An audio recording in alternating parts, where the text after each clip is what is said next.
Henshaw accuses Executive Chairman of Iru, Victoria Island LCDA, Rasheedat Adu, intimidating her at police unit. This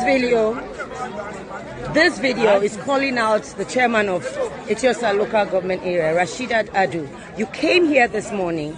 You came to rile the people from your local government against me. I don't know what I did to you, maybe because I told you of the last time.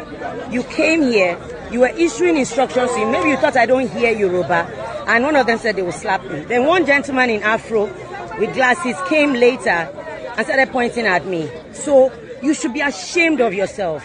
You should be so ashamed of yourself. I'm calling you out, Rasheedat Adu. You should be very, very ashamed of yourself. And this is a note to you. You don't even know anything. This country, this Lagos, belongs to everybody.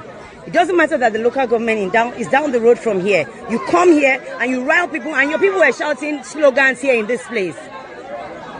Take note. Take note. I thought your brain was sharper than that. I thought